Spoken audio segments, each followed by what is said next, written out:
Just wanted to show a comparison between these two cameras. I'm testing this other camera. It's one I've had in my bag and I haven't used. I thought, because this camera, the one on the left, which will be a darker picture, I can tell on the screen, it's way darker. Has better, specs, but I'm thinking this other cameras will be a lot cleaner. I mean, it is so much brighter looking on the back screen. We'll see what it looks like. I just thought I'd put this up here for comparison, and I'm going to unbox a few car parts I got. Just wanted to show a comparison between these two cameras. I'm testing this other camera. It's one I've had in my bag and I haven't used. I thought, because this camera, the one on the left, which will be a darker picture, I can tell on the screen, it's way darker. Has better, specs, but I'm thinking this other cameras will be a lot cleaner. I mean, it is so much brighter looking on the back screen. We'll see what it looks like. I just thought I'd put this up here for comparison, and I'm going to unbox a few car parts I got. I sold my 80 millimeter, I think it was 80 millimeter Pro M 24 pound mass airflow meter. I haven't used that thing in forever. Ever since I added Mega Squirt, it's been unplugged. But I've left it on the car to use as my intake, and an air filter. So I finally put it on eBay and sold it. Took a little bit of a beating on it, but it paid for all my new stuff. And this isn't everything, but thought I'd go ahead and just unbox these few items. And to Saturday night, I'll show what the complete intakes will look like, pretty much. Got a little design in my head I'm trying to do, and it may work or it may not. We'll see. I wanted to stay at the 80 millimeter or maybe a little bit larger at the entrance of the air filter. Let's see, the Pro M meter was, I'll get into that in a minute. Let's just go ahead and unbox this. This is from motionraceworks.com. It's a transition tube.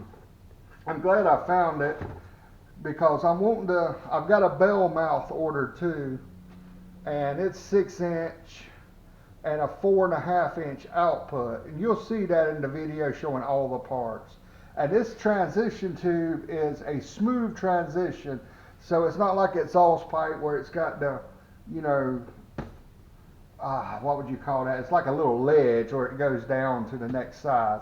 It'll go from 4.5 or 4-inch, gosh, no, that I forgot now, to 3.5. I think it's 4.5 to 3.5, and it'll be in a smooth transition. I'm trying to keep it cone shaped because then when it gets all the way to the throttle body, it'll be going down to a 3-inch throttle body. From my understanding, if you've got a cone shape, the air will travel faster due to the shape of it, and you want to keep smooth transition too. Okay. And this is nothing special at all. It's just, if you are wanting to build your own intake, this may work out good for you, knowing about this company, because I've researched and researched, and I just kind of ran across this. FedEx, and they shipped it right out. I mean, I ordered it Tuesday, got it today.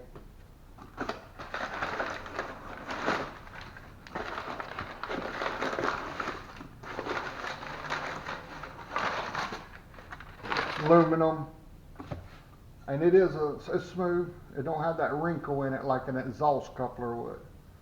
What I'll do, I'll sand this down with fine grit and maybe some steel wool, then I'll polish it. But yeah, that right there is gonna be nice. It's got a really smooth, it's slick. I'll polish it down and get it slicker too. Yeah. This thing was shipped was $33. Notice wasn't fitting.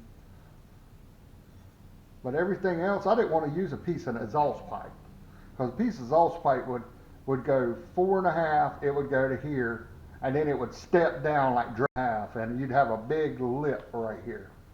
And I want everything as smooth as possible, because it'll be coming out at 4.5, and it's got a bell shape, which is like 5 inch, I think, smooth curved, and then it'll come out 4.5 here. It'll go down to 3.5 here into the silicone intake tube, and that'll be at 3.5, and then it'll run to the throttle body slowly going down to 3 inch.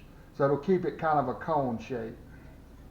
So there's the, like I said, nothing special, just a piece of aluminum tube, but you can do a lot with it as far as intakes and stuff go. I didn't want no cheap plastic and all this. And Airaid, I've never used them before. I've always used K&N, but I was trying to get a comparable air filter to what my car was dynoed with. Not that it probably matters much, but I wanted to keep all that about the same. And this one is a little bit larger, and it costs a heck of a lot more than the K&N. I think this thing was like $79 on eBay, and they shipped right out to. The company's name was, where they at? Boost Projects, California. They got it here in a hurry, and they've got there's a lot of Airaid filters. You can find something custom. This is should be the non-oiled. Let's see what it looks like. I've always ran K&N, but I just couldn't find a K&N. I wanted to go with a little bit bigger filter with a little bit smaller end on it.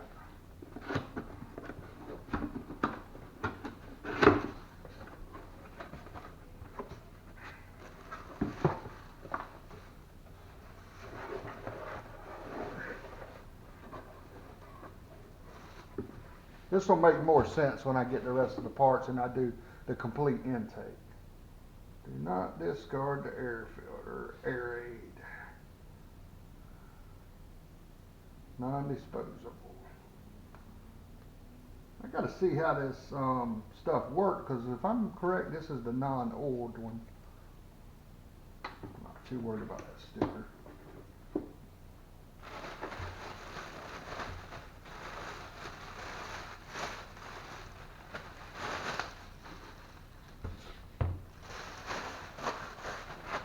Okay, sorry about that. I'm over here beating the camera up.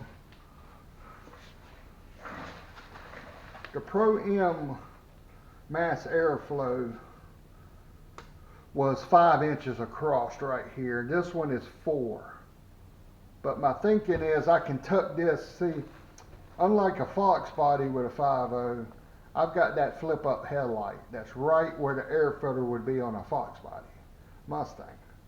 So I have to get a filter that's got a small nose on it here, so I can get it real close behind the headlight and down towards the fender well to clear the hood if I ever put the hood back on it. But I didn't want to lose no filter area. So what I did, the old Pro M was 6 inches. It was 6 inches from the base back here, and it bolted on to the nose. I gained an inch here, but I lost an inch in the nose here. And right here is 6 inches internal. I wanted a complete open one. They had them that had the 4.5 inch outlet that would have just fitted right to this. But if you got basically a flat wall you're sucking against, when I put that bell mouth, I'll put a picture of it up right now, and it'll be a smooth transition coming out of here, going into here, shrinking down, and then shrinking on down by the time it gets to the throttle body. Looks like a nice, I've never ran a Airaid. I've always, like I said, K&N or factory filters. I'm not even a fan of old filters on mass airflow. But it looks like a well-made filter. It's with a clamp. Not very exciting stuff to talk about, but it was a good company. They shipped it out. I get to test this other camera out a little bit tonight. good view here. Hope you can see that well. That's the inside clamp and Airaid.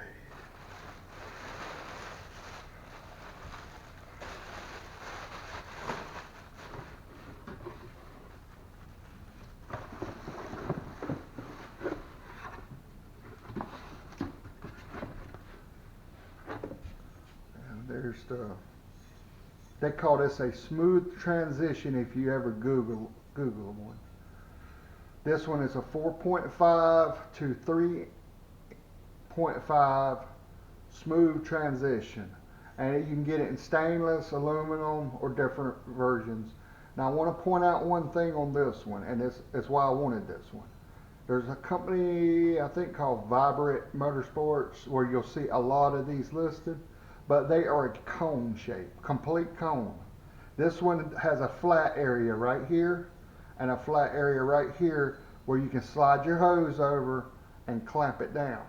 The other types are complete cone shape.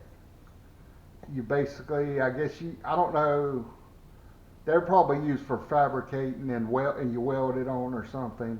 But I chose this one because of the flat areas here. And they still got some curve to them, but they are flat enough that you can clamp your silicone hoses or whatever kind of hoses you got going on right to it. Gives you a good surface to clamp to. I didn't want that cone shape stuff. That wouldn't have worked for me at all. I mean, it's just literally, a cone, and they had it cut on both ends. See if you see in there. Polish that baby up. Well, I'm not going to polish the inside, but I'll polish the outside up. That thing looking good. And I'm ready to show the bell mouth, velocity stack. There's so many different names for that stupid thing when you look them up.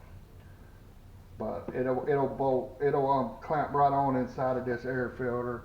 And then I'll have a short rubber silicone hose that connects from here to there. I'm gonna probably have to shorten, not this, but the bell mouth itself. It's got a long fitting sticking out in. I'm gonna have to cut it down a little bit because it's gonna be too long with all this added on there.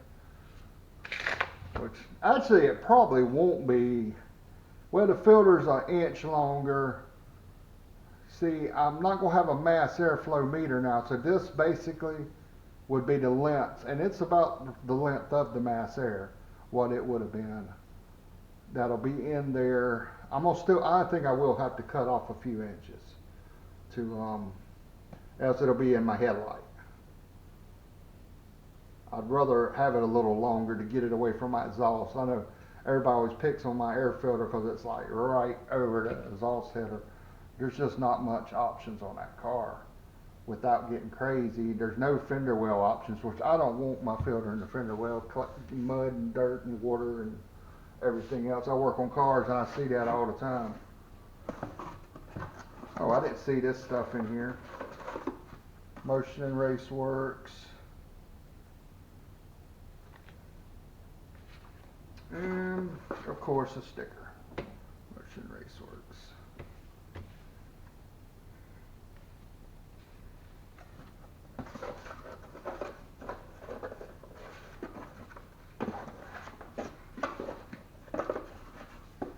Well, I'm gonna call it a night. I want to go see what this footage looks like anyway. Actually, kind of may switch if the audio turns out good on this camera, because the audio. The main reason I like using this, I know I'm kind of rambling tonight, but the main reason I like using this camera is it comes with an external microphone, and I can't add an external microphone with this one. It has no output or nothing for it. So input, whatever. This one does, but this camera is extremely dark. I've been running an extra LED light shining down in this, and this is actually lit up pretty well in here. And else, this camera is just like it's in the very low light. I don't know if something's wrong with it, but it kind of scares me. I was gonna buy a new one, and it's the COOAU, however you say it. I've got a video talking about it a little bit. But they contacted me recently wanting me to buy their new camera when it came out this month, that called the Native 4K or whatever. and that if I bought it, left a good review, so they're basically paying me for the review, and put some video feed from it and pictures or whatever, that they would reimburse me for the camera minus tax and shipping. So I was thinking about doing that, but I'm a little disappointed in the light. You know, this camera, it does not function well in low light. And this little $35 camera here I bought on Marketplace, I know looking in the back of the screen is so much brighter, it's unreal compared to this one. We're about to see that on video. I'm out here in the shop, I can't see it, you know, as I'm talking to you guys, but you'll see the difference in the video, which I will too at that point. So let's get this put up.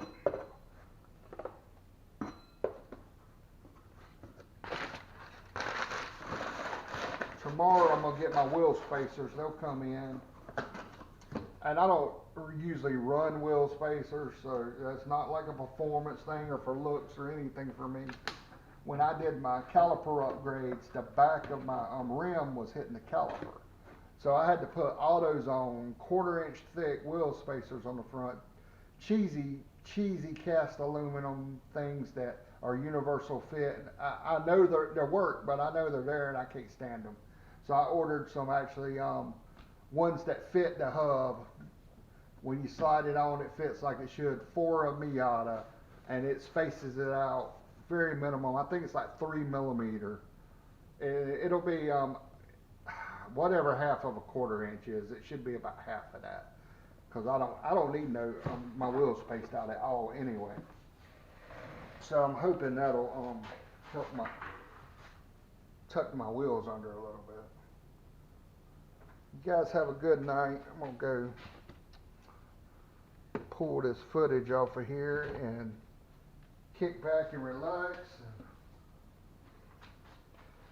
see what it looks like. I'm gonna tell you, the daggone battery is still.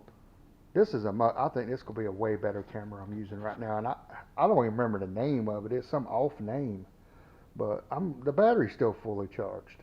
This COOAU would already by now, it would already be down a couple bars.